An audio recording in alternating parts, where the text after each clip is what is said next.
दोस्तों इस वीडियो के अंदर हम देखने वाले हैं कि अगर हम बटन पे क्लिक करते हैं तो हम डायनेमिक कोई भी HTML कंट्रोल है उसको हम कैसे अपने वेब पेज के अंदर ऐड कर सकते हैं।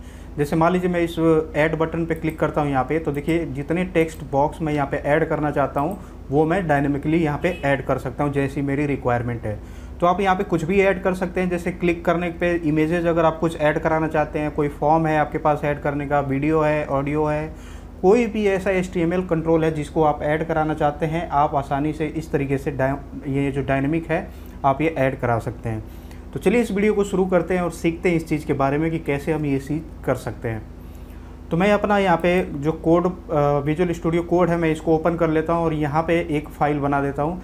जैसे ये मैं अपना पाथ भी दिखा देता हूँ अपने लोकल सिस्टम का। यहाँ पे मैं सारे अपने वीडियोज़ के जितने भी सेशन है वो उन सबको रिकॉर्ड करके यहाँ पे रखता हूँ, ठीक है। तो मैं इसी पाथ के अंदर मैं इसी पाथ के अंदर यहाँ पे हूँ। तो मैं यहीं पे एक ऐसा करता हूँ, यहाँ पे एक फ़ाइल बना देता हूँ। फाइल का मैं नेम यहाँ पे दे देता हूँ। ऐसे करते हैं, इस फोल्डर के अंदर नहीं, हम यहाँ पे अपना फाइल बनाते हैं। फाइल का नेम मैं यहाँ पे दे देता हूँ डायनेमिक कंट्रोल्स डॉट HTML। ये डायनेमिक कंट्रोल्स डॉट HTML मैंने यहाँ पे ऐड कर दिया। अब जो बेसिक से हमारे टैग हैं HTML के, ये सारे टैग मैं यहाँ पे ऐड कर देता हूँ। आपको अगर HTML के बारे में पूरा डिटेल में जानना है कि ये कैसे काम करता है, इसकी हर एक ट्यूटोरियल अगर आपको जाननी है तो आप हमारे चैनल पर विजिट कर सकते हैं, जिसमें पूरा का पूरा टैग के बारे में आपको डिटेल में समझाया गया है। जैसे कि मैं अभी भी समझा रहा हूँ, तो आप इस तरीके से सीख सकते हैं, ठीक है।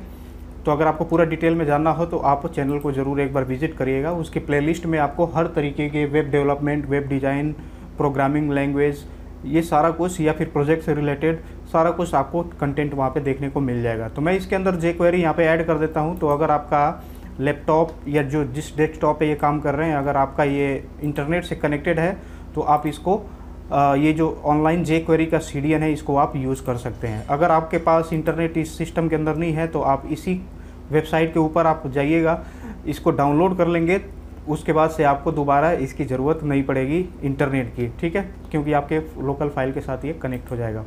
तो अब हम यहाँ पे क्या करते हैं कि जो हमारा डायनेमिक कंट्रोल था उसके लिए अब यहाँ पे कोड हम अपना लिखेंगे।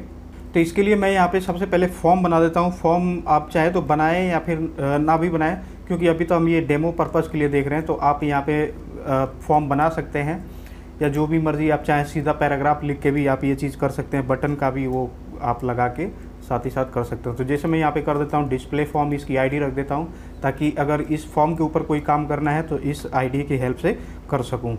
तो यहाँ पे एक मैं div और ले लेता हूँ जिसको मैं फॉर्म ग्रुप जो क्लास है वो असाइन कर देता हूँ। उससे क्या होता है कि जो हमारा ये जो फॉर्म होगा ये किस ग्रुप के अंदर होगा, ये बूटस्ट्रैप की एक तरीके से क्लास है। अभी तो यहाँ पे बूटस्ट्रैप काम नहीं करेगा क्योंकि बूटस्ट्रैप को हमने यहाँ पे लिंक नहीं किया है। तो जस्ट एक नॉर्मल आपको सिनारियो बता रहा हूँ। अब यहाँ पे मैं क्या करना चाहता हूँ, जैसे आप वेबसाइट पे भी यहाँ पे देखे थे एक टेक्स्ट बॉक्स है यहाँ पे, ठीक है। तो टेक्स्ट बॉक्स सबसे पहले हम यहाँ पे बना देते हैं। तो टेक्स्ट बॉक्स बनाने के लिए आपको यहाँ पे इनपुट जो टैग होता है उसको यूज़ करना होता है। तो यहाँ पे टाइप में दे देता हूँ, टेक्स्ट दे देते हैं, ठीक है, क्योंकि हम इसके अंदर टेक्स्ट ही ऐड करने वाले हैं। साथ ही साथ आप इसको नेम दे सकते हैं ताकि जब ये अपना क्रिएट होगा तो उस हिसाब से ये नेम इसको असाइन हो जाएगा, ठीक है। कुछ प्लेस होल्डर आप देना चाहते हैं तो आप दे सकते हैं, या फिर अभी मैं इसको यहाँ पे रख के सेव कर, ये जो सेव है करके इसको मैं आपको दिखाता हूँ। तो ये मैंने सेव कर लिया और ये जो हमने यहाँ पे बनाया डायनेमिक कंट्रोल, इसको डबल क्लिक करके ब्राउज़र में ओपन कर लेते हैं। तो देखिए ये अभी नॉर्मल सा टेक्स्ट बॉक्स यहाँ पे आया हुआ है। अब इसके ऊपर जो लेबल्स वगैरह हैं या फिर प्लेस होल्डर वो हम लगा देते हैं। प्लेस होल्डर मतलब कि बटन के अंदर क्या लिख के आए वो हम यहाँ पे लिख देते हैं। जैसे एंटर टेक्स्ट, कुछ भी आप यहाँ पे लिख सकते हैं। एंटर टेक्स्ट अगर आप यहाँ पे लिख के इसको रिफ्रेश करेंगे तो देखिए प्लेस होल्डर यानी कि इसके अंदर वैल्यू लिख के आ जाएगी, ठीक है। तो इतना हमारा ये काम हो गया। अब हमारा जो था यहाँ पे कि ये वेबसाइट के नीचे यहाँ पे बटन था, बटन पे क्लिक करने के बाद ही वो नया जो भी बटन है या फिर जो कुछ भी आप डायनेमिक ऐड करना चाहते हैं वो बटन क्लिक के बाद हो, ठीक है। तो उसके लिए हम यहाँ पे बटन पहले ले लेते हैं ताकि क्लिक के बाद ही जो ऑपरेशन होगा वो हम परफॉर्म यहाँ पे करेंगे। तो ये बटन मैंने ले लिया, इसका मैं टाइप दे देता हूँ बटन, और बटन के ऊपर जो टेक्स्ट लिख के आएगा, जैसे अभी हम टेक्स्ट बॉक्स कंट्रोल ऐड कर रहे हैं तो ऐड टेक्स्ट इनपुट, ठीक है। ये सेम इस तरीके से बटन का नाम दे देते हैं, जो वैल्यू है वो दे देते हैं। अब यहाँ से रिफ्रेश करूँगा तो देखिए यहाँ पे ऐड टेक्स्ट इनपुट यहाँ पे आ गया। तो डिजाइनिंग वाला पार्ट जो है वो तो आप जितनी मर्जी इसके ऊपर आप CSS करें, जिस तरीके से आप दिखाना चाहते हैं उसको दिखा लें। लेकिन अभी हम यहाँ पे सीखने के पर्पज़ से देख रहे हैं कि डायनेमिक कंट्रोल कैसे ऐड करते हैं, इसीलिए मैं ज़्यादा इसके ऊपर स्टाइलिंग नहीं कर रहा हूँ। ये चीज़ अगर आपको इसके बारे में पूरा और भी डिटेल में डिजाइनिंग वगैरह का देखना है तो CSS की प्लेलिस्ट हमारे इसी चैनल पे बनी हुई है। अगर आप CSS ट्यूटोरियल फॉर बिगिनर इन हिंदी भी करते हैं तो हो सकता है पहले या दूसरे या तीसरे स्थान पे ही अपने इस चैनल की वीडियो आ जाएगी, ठीक है, क्योंकि बहुत अच्छी तरीके से वहाँ पे समझाया हुआ है, इसलिए काफ़ी लोगों ने उसको पसंद किया हुआ है, तो आप वहाँ से आसानी से देख सकते हैं। अब यहाँ पे हम अपना स्क्रिप्ट यूज़ करने वाले हैं, तो सबसे पहले स्क्रिप्ट जो टैग है इसको हम यहाँ से स्टार्ट कर देते हैं, और ये जो डॉक्यूमेंट डॉट ये है रेडी, इसको हम अंदर यूज़ करेंगे। इसका मतलब ये होता है, ये जो डॉक्यूमेंट डॉट हम रेडी लिखते हैं, इसका मतलब ये होता है कि जब हमारा वेब पेज पे पूरा HTML लोड हो जाए तब ये आगे जाके हमारा ये काम करेगा। जैसे मान लीजिए जो भी आप HTML के बाद यहाँ पे यूज़ करना चाहते हैं वो आप यहाँ पे काम करा सकते हैं, तो इसीलिए हम यहाँ पे इस फंक्शन को यहाँ से स्टार्ट करते हैं। तो स्टार्ट करने के लिए ये करली ब्रेसेट और इसको हम यहाँ पे बंद कर देंगे। तो जो भी हम यहाँ पे क्या करना चाहते हैं कि जैसे हम इस बटन के ऊपर क्लिक करें तब जाके हमारा जो टेक्स्ट बॉक्स कंट्रोल है वो जाके ऐड हो, ठीक है। तो इस बटन का हम यहाँ पे सबसे पहले इसको पिक कर लेते हैं, इस बटन को। तो बटन को पिक करने के लिए आप इसके टैग से उठा सकते हैं। अगर मान लीजिए आपकी इस वेबसाइट पे काफ़ी सारे बटन हैं तो आप उनको आईडी या फिर क्लास दे सकते हैं, लेकिन अभी यहाँ पे एक ही बटन है तो डायरेक्ट हम यहाँ पे बटन टैग से ही उसको पिक कर लेंगे। हम ये चाहते हैं ऑन क्लिक, यानी कि इस बटन के ऊपर क्लिक होगा तो क्या फंक्शन परफॉर्म होगा, यानी कि क्या काम होगा, वो हम यहाँ पे करने जा रहे हैं। ये देखिए अभी तक के कोड में ये हुआ कि जैसे हमारा HTML रेडी हो जाए तो ये लाइन है रेडी, जैसे रेडी हो जाएगा ये लाइन हो जाएगी, ठीक है। अब इसके बाद जब बटन के ऊपर हम जब क्लिक करेंगे तो क्या फंक्शन परफॉर्म करेगा, वो चीज़ हम इसके अंदर करने जा रहे हैं, ठीक है। तो हम ये चाहते हैं कि जो ये हमारा डिस्प्ले फॉर्म है इसी के अंदर एक और हम यहाँ पे फॉर्म ग्रुप ऐड करा देंगे, ठीक है। आप जो भी कुछ ऐड कराना चाहते हैं, जैसे अभी मैं तो यहाँ पे इनपुट बॉक्स ऐड करवाना चाहता हूँ, तो वो चीज़ मैं कैसे कराऊंगा, सबसे पहले इस फॉर्म को हम यहाँ से पिक करेंगे। तो पिक करने के लिए जैसे मैंने आपको बताया था कि या तो टैग या फिर आईडी या फिर क्लास, उसकी बेस पे आप यहाँ से पिक कर सकते हैं। तो इस फॉर्म की आईडी हमने दिया डिस्प्ले फॉर्म, तो ये आईडी की वजह से हैश लगा देते हैं, अगर ये क्लास रहता तो डॉट लगा देते, ठीक है।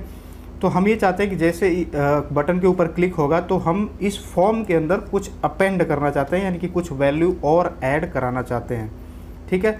यहाँ पे इस तरीके से मैं कर देता हूँ और इसको न्यू लाइन के अंदर या फिर एक ही लाइन में अभी रहने देते हैं ताकि कन्फ्यूजन ना हो कोई।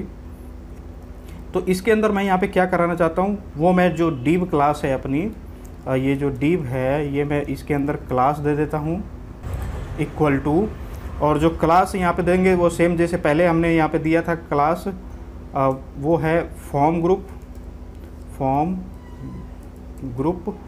ये सेम चीज़ें जैसे कि ये मान लीजिए यही पार्ट हम इसके अंदर ऐड करने जा रहे हैं एज इट इज़। तो आप यहाँ पे फॉर्म ग्रुप देखिए सेम टू सेम हमने यहाँ पे लिखा फॉर्म ग्रुप, फिर फॉर्म ग्रुप के बाद जो हमारा इनपुट बॉक्स है वो हम यहाँ पे लिखेंगे। तो यहाँ पे मैं इनपुट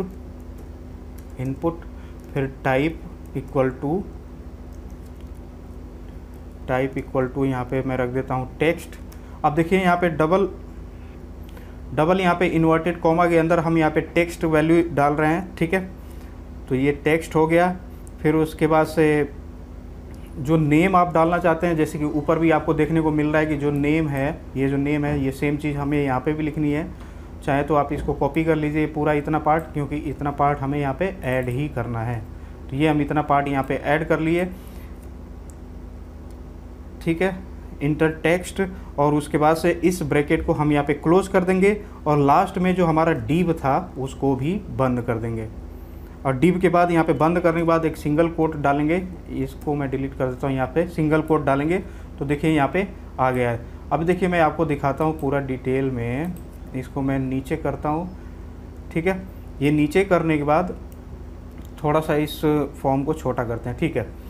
ये जो डिस्प्ले फॉर्म है इसके अंदर हम ये अपेंड कर रहे हैं ये पूरी चीज़। क्या है इस पूरी चीज़ के अंदर, इसके अंदर एक और फॉर्म ग्रुप के अंदर मैं क्या ऐड करने जा रहा हूँ, एक और इनपुट बॉक्स, जिसके अंदर जो नेम होगा वो फॉर्म होगा और ऐसे ही प्लेस होल्डर जो होगा वो टेक्स्ट होगा। फिर ऐसे ही इसका मतलब क्या होगा कि जितनी बार हम इस बटन पे क्लिक करेंगे उतनी बार ये चीज़ें यहाँ पे परफॉर्म होगी, यानी कि उतनी बार ये बटन ऐड होगा। तो जैसे मैं इसको यहाँ पे सेव करता हूँ और इसको रिफ्रेश करता हूँ और ऐड टेक्स्ट इनपुट पे क्लिक करता हूँ, तो देखिए जितनी बार आप यहाँ पे क्लिक करेंगे ये बटन ये जो इनपुट बॉक्स है यहाँ पे ऐड होता जाएगा। तो अभी मैंने यहाँ पे इनपुट बॉक्स के लिए बताया है, आप चाहें तो अब देखिए यहाँ पे इनपुट हमने यहाँ पे ऐड किया है, यहाँ से लेके यहाँ तक इनपुट है। आप इनपुट नहीं ऐड करा के आप यहाँ पे पैराग्राफ ऐड करा दीजिए, अगर आपको डायनेमिक पैराग्राफ ऐड करना है। इमेज कोई डायनेमिक ऐड करना है तो आप यहाँ पे इमेज का पूरा ये जो HTML का कोड होता है वो आप लिख दीजिए। तो इस तरीके से आप यहाँ पे ये डायनेमिक कंट्रोल अपने HTML जो वेब पेज होता है उस पर आप ऐड करा सकते हैं और साथ ही साथ उस पर काम कर सकते हैं। तो उम्मीद करता हूँ आपको ये वीडियो समझ में आ गया। अगर वीडियो आपको अच्छा लगा तो वीडियो को ज़रूर लाइक करें, साथ ही साथ चैनल को ज़रूर सपोर्ट करें सब्सक्राइब करके, लाइक करके वीडियो को, क्योंकि इसमें काफ़ी ज़्यादा मेहनत जाती है और साथ ही साथ ये चैनल आपके लिए फ्री में ही अवेलेबल है।